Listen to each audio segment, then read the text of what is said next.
Iginigiit ng kampo ni Leyte Representative Martin Romualdez na dapat nang ibasura ang mga kaso laban sa dating House Speaker kaugnay sa korupsyon sa flood control projects. Kasunod ito ng pagbawi ng testimonya ng isa sa mga testigo at umano'y bagman sa kickback scheme na si Orly Guteza. Nababahala naman ng Malacanang sa posibleng pagmamanipula umano ng mga testigo para magbigay ng maling salaysay.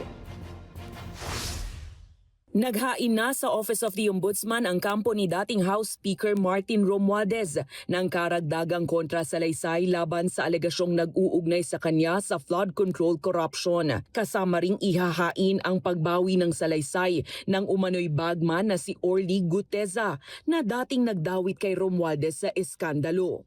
Ayon kay Guteza, pinilit lang umano siya ni na Senator Rodante Marcoleta at dating Congressman Mike Defensor. Kaya naman ayon sa abogado ni Romualdez, dapat nang ibasura ang mga kaso laban sa dating House Speaker. Kung itotal mo yun, yung mga affidavit, including that of, as we all know, Guteza last night, no? That's a total of more than 30 statements saying na walang ganyang nangyayari.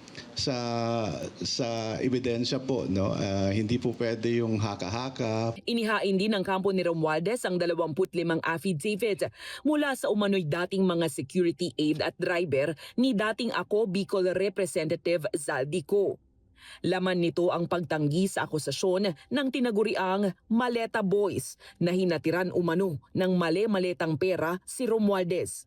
Ayon sa kanila, walang naganap na anumang delivery ng pera sa sino mang politiko o opisyal ng gobyerno, kabilang na si Representative Romualdez.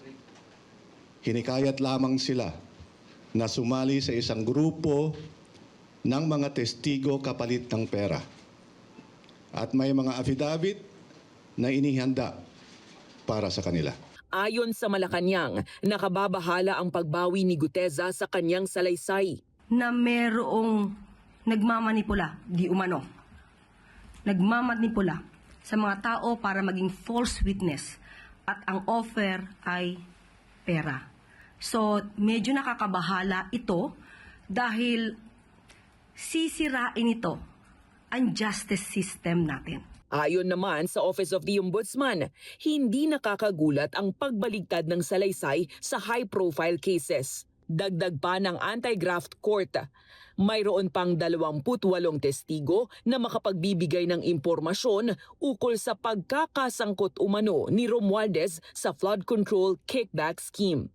Makailang ulit nang itinanggi ng pinsan ni Pangulong Ferdinand Marcos Jr. ang akusasyon.